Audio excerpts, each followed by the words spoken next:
A Jordanian man living in Dallas is pleading for his release from ICE detention, but the Department of Homeland Security is defending its decision to deport him.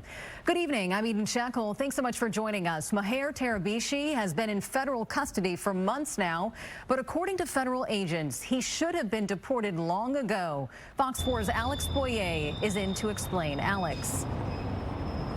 Hey, Eden, and I can tell you that Tarabishi's family has been fighting for him to be released from detention, citing the fact that he is the primary caregiver for his adult son. So they say it should be based on humanitarian grounds. But I can tell you that a spokesperson for the Department of Homeland Security tells me in a statement that Tarabishi is, in their words, a criminal alien and a self-admitted member of a terrorist organization who they say should have been deported years ago.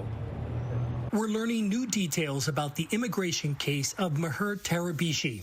The 62-year-old Jordanian national was detained by ICE agents during a routine check-in at the ICE field office in Dallas on October 28th. On Tuesday, supporters held a news conference demanding his release on humanitarian grounds. Maher Tarabishi is not a criminal. He is not dangerous. He is a father who has spent his whole life caring for his disabled son. But according to the DHS, Tarabishi is an admitted member of the Palestine Liberation Organization, which Homeland Security called a terrorist organization.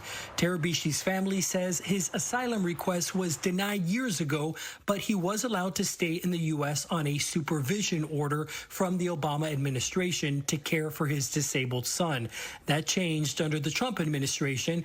In a statement to Fox 4 News, a Department of Homeland Security spokeswoman said in part, shockingly, the Obama administration went as far as to proactively file a joint motion to dismiss the immigration case against Tarabishi on August 10, 2011, despite the fact that he had admitted to being a member of a foreign terrorist organization and was already ordered removed. We discussed the situation with Daniel Weiss, an attorney and former immigration judge not involved in this case. From what I understand of the circumstances, it's an individual who was ordered removed many years ago.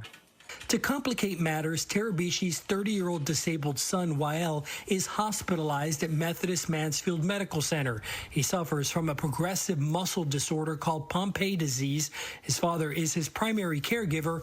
Relatives say Wael has been hospitalized twice since his father was detained. My uncle has never done anything wrong in this country.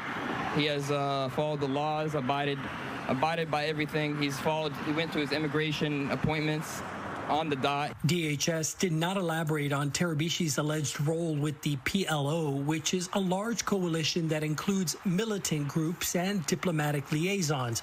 Weiss says it will ultimately be up to ICE to decide if Tarabishi should be released on humanitarian grounds. The immigration court doesn't play a role in that at all. That's a discretionary decision that's made by ICE. They have the authority to what's called parole the person, to allow the person to remain in the United States under supervision, but it's not required.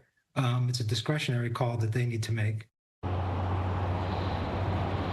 So again, we don't know what role, if any, Tarabishi had as a member of the PLO. I can tell you that I did reach out to the family spokesperson today in response to the statement we received from ICE seeking comment, but I've not heard back.